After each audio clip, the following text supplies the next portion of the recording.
For 3 years as her executive secretary, Darius Cole, a black single dad in his 30s, had never once asked to leave early.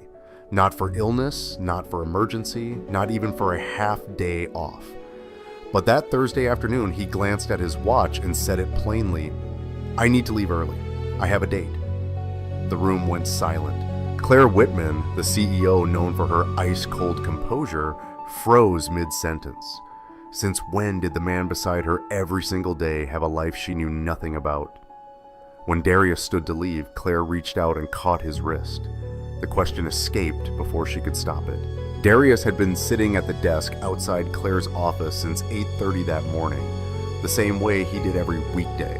His workspace was clean and efficient, a single monitor angled just right, a leather notebook open beside his keyboard, and a coffee mug that read, "World's Okayest Dad."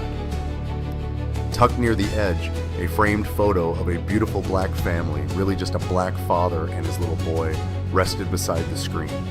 He answered emails, rerouted calls, confirmed meetings, and managed the chaos that came with running a company worth several hundred million. Claire depended on him for that. She had since the day he was hired 3 years ago. She remembered that interview clearly. Darius had walked in wearing a charcoal suit that fit him well, but wasn't flashy. He was a broad-shouldered black man with warm brown skin and tight curls neatly trimmed close to his scalp. His resume was solid, his references impeccable, and his demeanor calm in a way that felt genuine rather than rehearsed. What stood out most was the way he answered her hardest question. She had asked him what he would do if she gave him 2 impossible tasks at the same time. He had smiled slightly and said he would ask which one mattered more to her, then handle that one first and figure out the second immediately after. No panic, no excuses, just logic and honesty.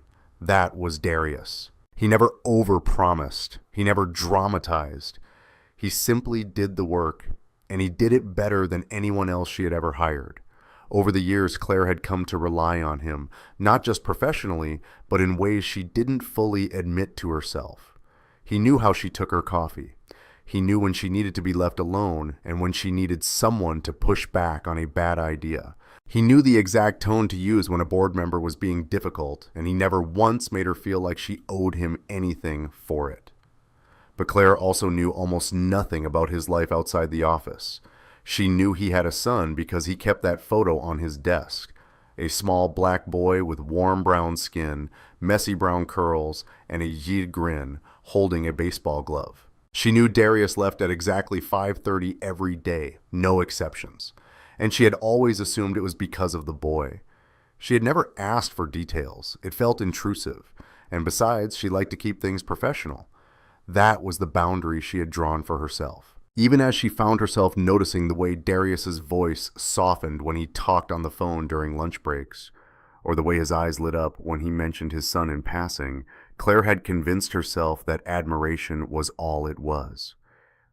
Respect, appreciation for competence. She was a CEO after all. She had built her career on discipline and control, on keeping emotions separate from decisions. Feelings were distractions, and distractions led to mistakes. She had learned that lesson early, back when she was still climbing the corporate ladder and watching colleagues fall apart over office romances and misplaced trust. She had sworn she would never be that person. But lately something had shifted. It started small. A flicker of irritation when Darius mentioned he had plans over the weekend. A strange emptiness on the rare occasions he called in sick.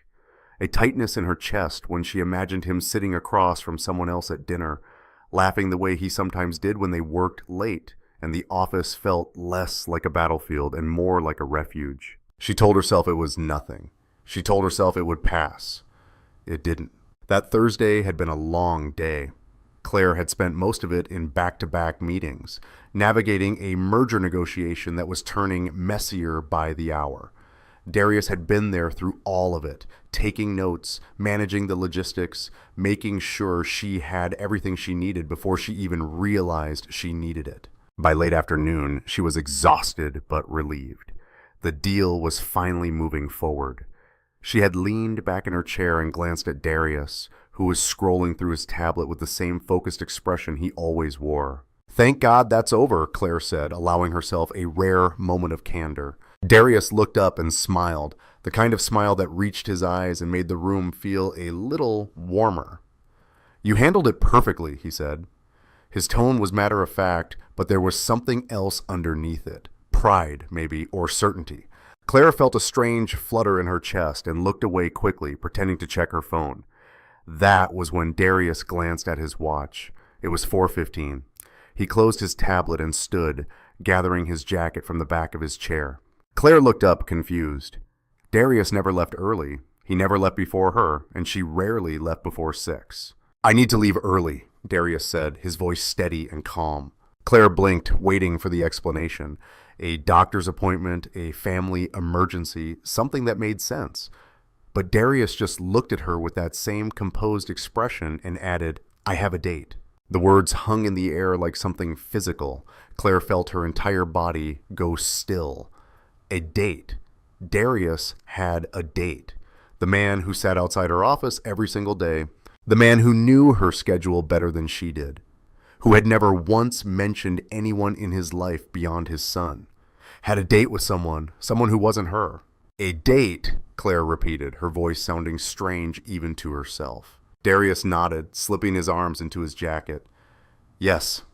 I'm sorry for the short notice. I cleared your schedule for the rest of the day, and I forwarded any urgent calls to my cell. You shouldn't need anything before tomorrow." He said it so casually, as if this were a normal request, as if he hadn't just upended something Claire didn't even realize existed until that moment. She wanted to say something. She wanted to ask who it was, where they were going, how long this had been planned. But the question stuck in her throat, tangled up with a feeling she couldn't name. It wasn't anger, it wasn't even disappointment, it was something sharper, something that felt uncomfortably close to panic. Darius picked up his bag and slung it over his shoulder. His deep brown hand tightened briefly around the strap as he adjusted it. He looked at Claire one more time, his expression unreadable, and then he turned toward the door. That was when something inside Claire snapped. She didn't think. She didn't plan. She just moved. Her hand shot out and caught his wrist, her fingers closing around the fabric of his sleeve. Darius stopped. He looked down at her hand, then back at her face. Claire could feel her pulse hammering in her ears. She didn't know what she was doing. She only knew she couldn't let him walk out that door without saying something, anything that might make this feeling stop. "Why didn't you date me?" The question came out raw and unfiltered. Nothing like the composed tone she used in boardrooms or negotiations. It was desperate. It was vulnerable. It was everything Claire had spent her entire career avoiding. Darius stared at her, his eyes widening slightly. For the first time in 3 years, Claire saw him completely caught off guard. He opened his mouth, closed it again, and then looked at her with something that might have been shock, or maybe disbelief. "Claire," he said softly, and the sound of her name in his voice sent a jolt through her chest. She realized she was still holding his wrist. She let go quickly, her hand falling back to her side, but she didn't look away. "I mean it," she said, and her voice was steadier now, even though her hands were shaking. "I've liked you for a long time, Darius.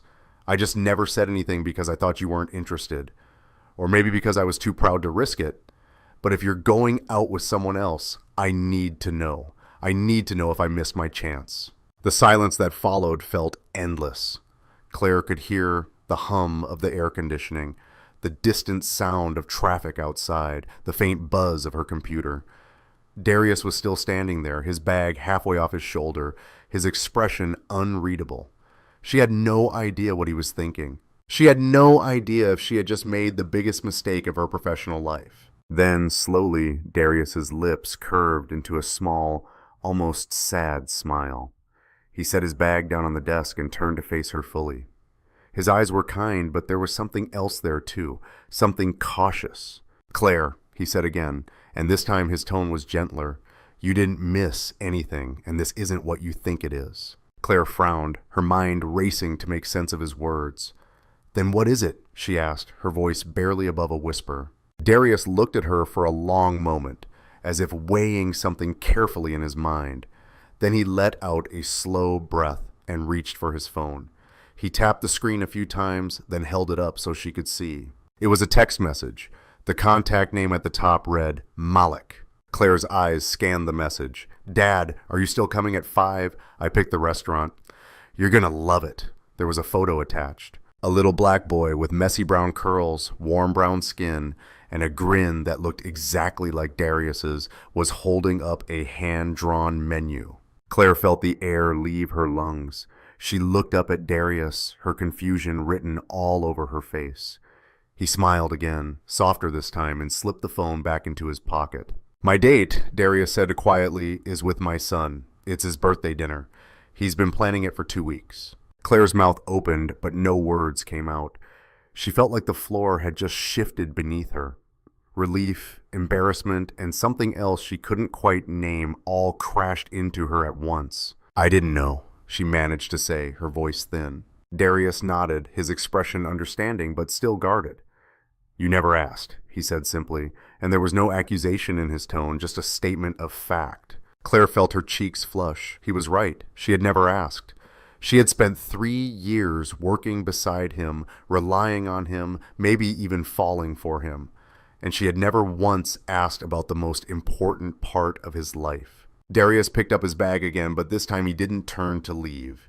Instead, he looked at her with something that might have been hope or maybe curiosity. Do you want to come with me? He asked. The question was so unexpected that Claire almost laughed, but Darius's face was serious, his eyes searching hers. To your son's birthday dinner? She asked, incredulous. Darius nodded. He's 7. He likes dinosaurs, mac and cheese, and asking a million questions about everything. And he's been asking me for months if I have anyone special in my life. Darius's voice softened. I think he'd like to meet you, if you want to, that is. Claire stood there, her heart pounding, her mind spinning. This was insane. She had just confessed feelings to her assistant, nearly ruined everything, and now he was inviting her to meet his 7-year-old son at a birthday dinner she had not been invited to until 5 minutes ago. But as she looked at Darius, at the way he was watching her with that quiet patience she had come to depend on, she realized something. She didn't want to let this moment slip away. Not again. Okay, she said, and the word came out steadier than she expected. Darius's smile widened, and for the first time that day, Claire felt like she could breathe again. Let's go, he said, and he held the door open for her. Claire grabbed her coat and followed him out, her heart still racing, but her mind strangely calm. She had no idea what was about to happen, but for once she was willing to find out. The elevator ride down to the lobby was silent. Claire stood beside Darius, her arms crossed loosely over her chest, trying to process what had just happened. She had confessed her feelings to her executive secretary. She had grabbed his wrist like some character in a melodrama, and now she was on her way to meet his 7-year-old son at a birthday dinner she had not been invited to until 5 minutes ago. The absurdity of it should have made her laugh, but instead she felt something closer to dread settling in her stomach. Darius seemed calm, his hands tucked into his pockets, his gaze fixed on the descending floor numbers. Claire glanced at him from the corner of her eye, searching for some clue about what he was thinking. His expression gave nothing away. That was one of the things she had always admired about him, his ability to stay composed no matter what was happening around him. But right now, it made her nervous. She had no idea if he was uncomfortable, annoyed, or simply unbothered by her sudden confession. When they stepped out into the parking garage, Darius led her toward a modest sedan parked near the far wall. It was clean but well used, the kind of car that suggested practicality over status. Claire had never thought about what Darius drove. She realized with a pang of guilt that she had never thought about a lot of things when it came to him. She had spent 3 years working alongside a black man whose entire world revolved around his kid, watching him hold everything together with quiet competence, and she had barely scratched the surface of who he actually was. Darius unlocked the car and opened the passenger door for her. Claire hesitated for just a second before sliding into the seat. The interior smelled faintly of coffee and something sweet, maybe the remnants of a snack his son had eaten on the way to school. There was a booster seat in the back, a stuffed dinosaur wedged into the cup holder, and a stack of coloring books on the floor. It was such a stark contrast to Claire's own sleek, spotless vehicle that she felt a strange tightness in her chest. Darius got into the driver's seat and started the engine. For a moment, neither of them spoke. Claire stared out the window as they pulled out of the garage and onto the street, the late afternoon sun casting long shadows across the pavement. She could see his dark brown hands steady on the wheel, the quiet confidence in the way he drove. A black single dad moving through a city that often noticed men like him only when they made noise. She could feel the weight of everything unsaid pressing down on her, and she hated it. She had built her career on clarity and control, on knowing exactly what to say and when to say it. But right now, she had no idea where to begin. "I'm sorry," she finally said, her voice cutting through the silence. Darius glanced at her briefly before returning his attention to the road.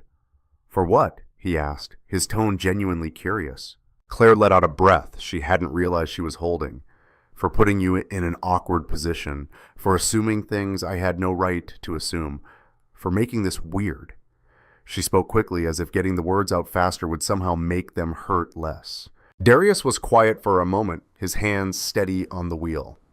"You didn't make anything weird," he said eventually. His voice was calm, almost reassuring. "You were honest. That's not something to apologize for." Claire looked at him, startled by the gentleness in his tone. She had expected discomfort, maybe even irritation.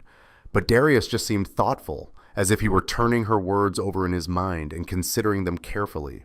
"I still shouldn't have said it like that," Claire insisted. "You have every right to have a personal life. I had no business acting like I had some claim on you just because we worked together." Darius's lips quirked into a faint smile, though he kept his eyes on the road. "Claire," he said, and there was something almost amused in the way he said her name. "You're allowed to have feelings. You're allowed to say them out loud. I'm not upset." Claire frowned, unsure whether to believe him. "You're not?" she asked. Darius shook his head. "No. Surprised maybe, but not upset."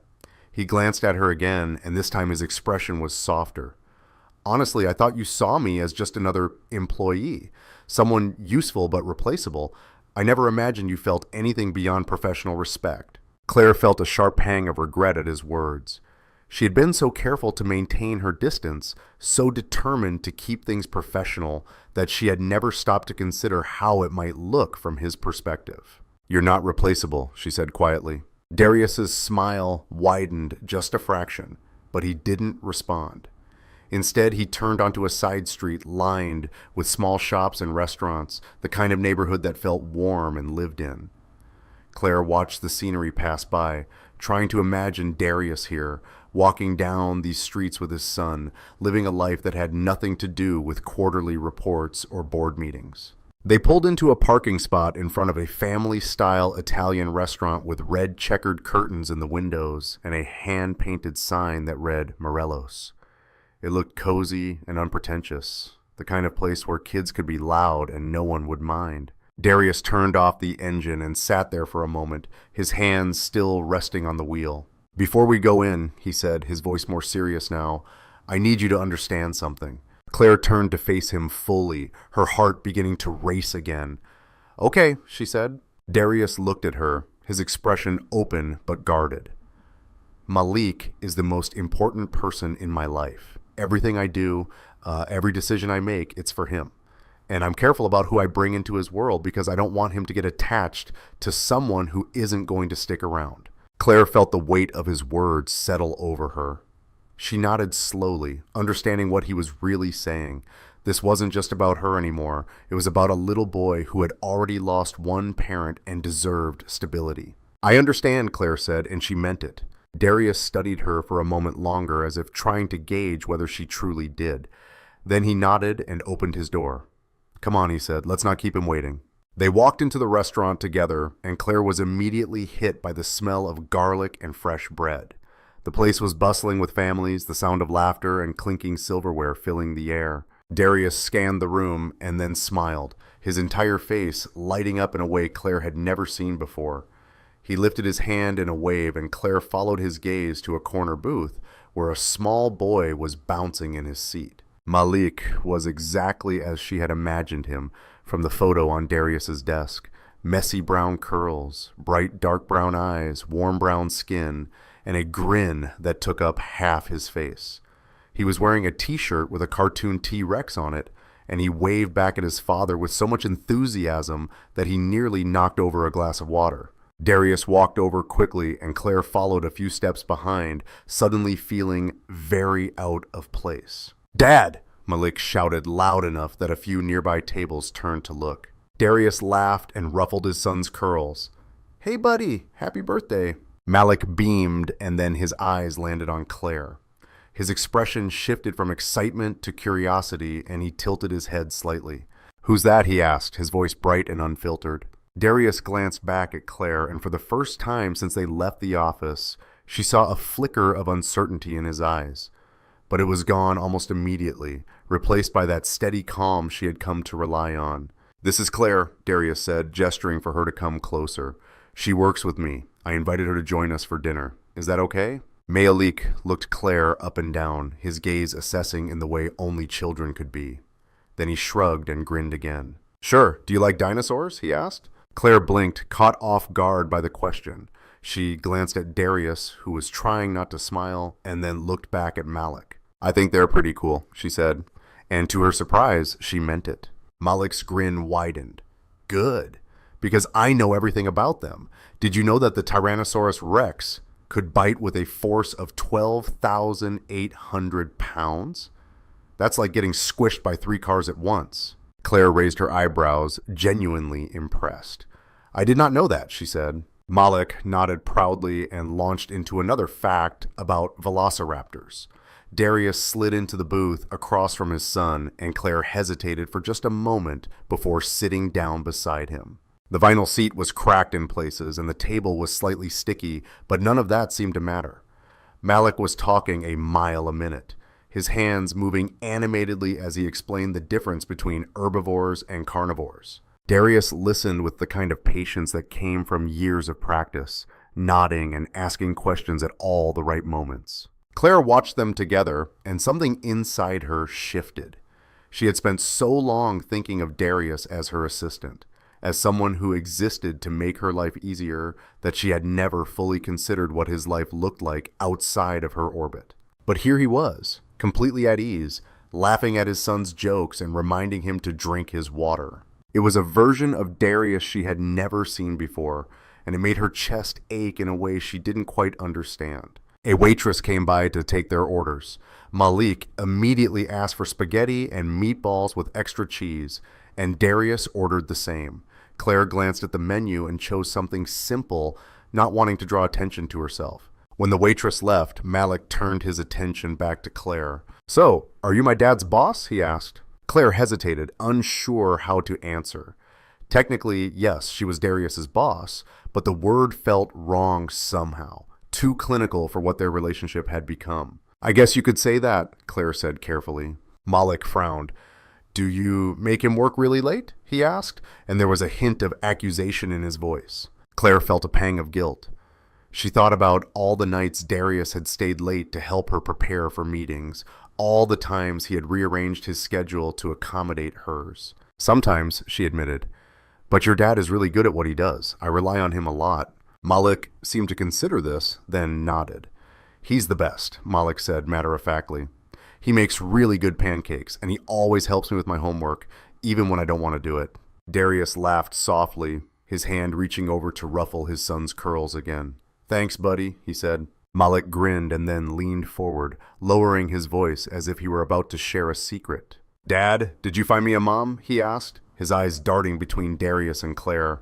The question hit like a sledgehammer. Claire felt her face go hot, and she looked down at her hands, suddenly very interested in the napkin in her lap. Darius, to his credit, didn't miss a beat. "Malik," he said gently, "that's not really how it works." Malik frowned, clearly confused.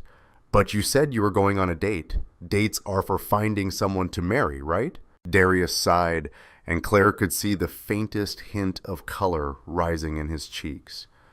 "Not all dates are like that, bud. And this wasn't that kind of date anyway. This was a date with you. Remember your birthday dinner?" Malik's face lit up again, the awkward moment forgotten as quickly as it had arrived. "Oh yeah, I almost forgot.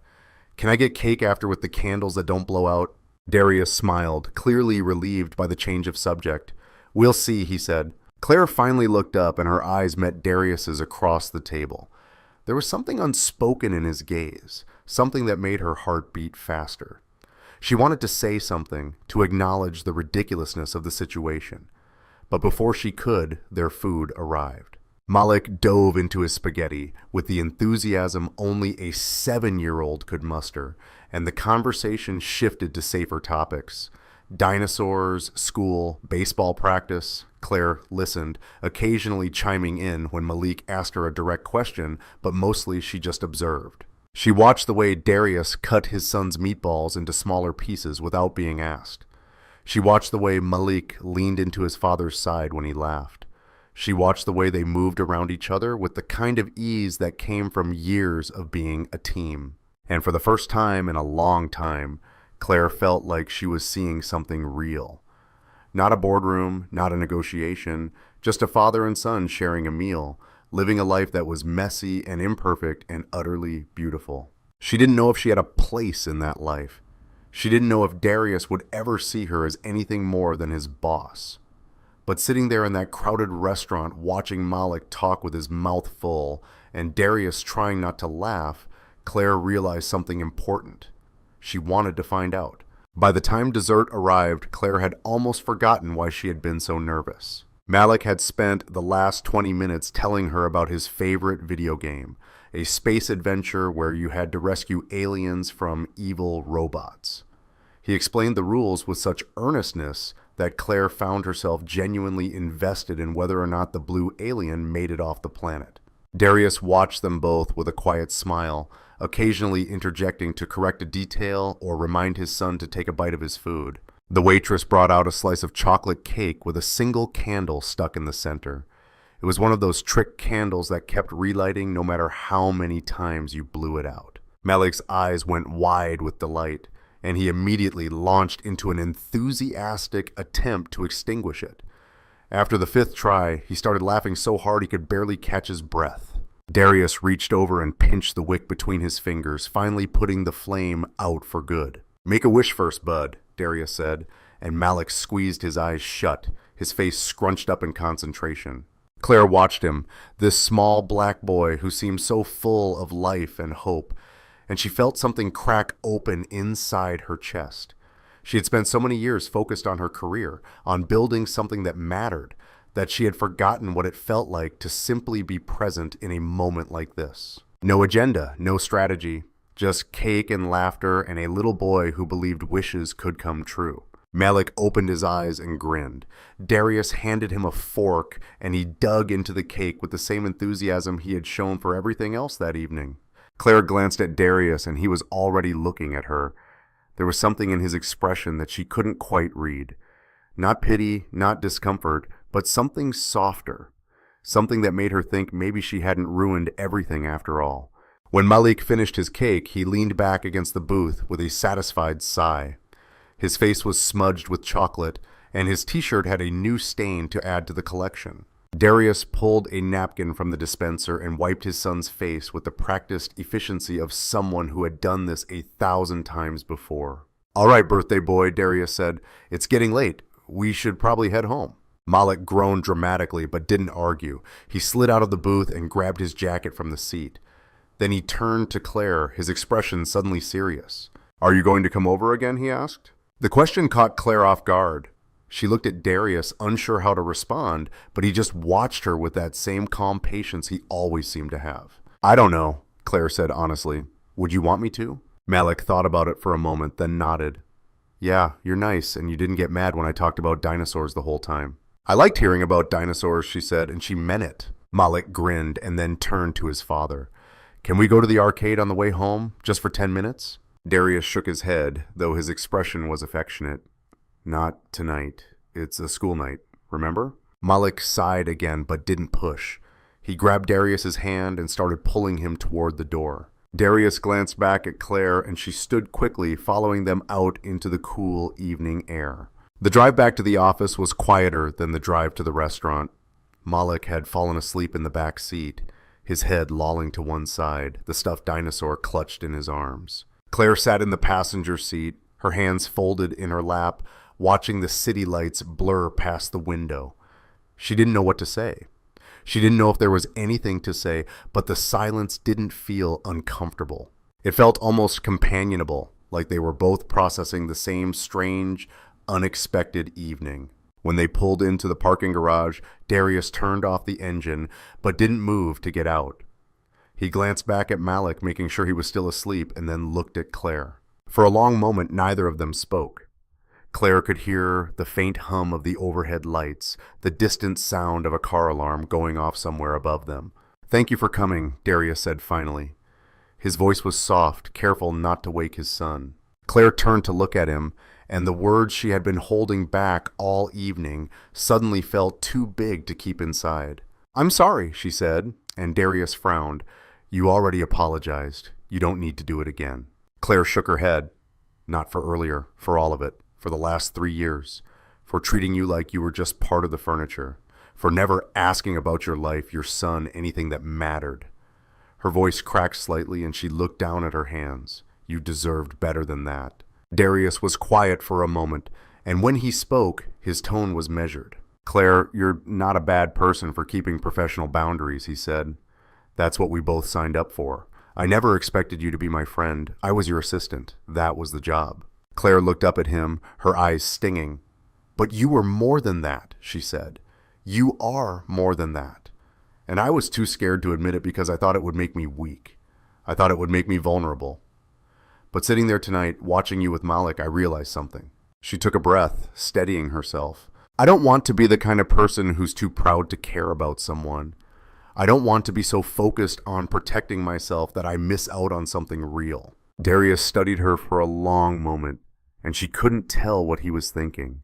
Then slowly he reached over and took her hand. His grip was warm and steady, his deep brown fingers wrapping gently around hers, and Claire felt something in her chest loosen. "I'm not going to lie and say I didn't notice the way you kept your distance," Darius said. "I did. And yeah, there were times when I wondered if you even saw me as a person or just as someone who made your life easier. A black man who blended into the background so everything ran smoothly." He squeezed her hand gently. "But I'm also glad you let me in tonight, even if it was just a little bit." Claire felt tears prick at the corners of her eyes, and she blinked them back quickly. She wasn't someone who cried easily, but something about the way Darius was looking at her with so much understanding and no judgment made it hard to keep her composure. "I don't know what happens next," she admitted. "I don't know if this is something that can even work. You have Malik and I have the company, and I don't want to mess up either of those things." Darius nodded, his expression thoughtful. "I don't know either," he said, "but I think we can figure it out. If you want to, that is." Claire looked at him, at the man who had been beside her every single day for 3 years, who had just invited her into the most important part of his life without hesitation.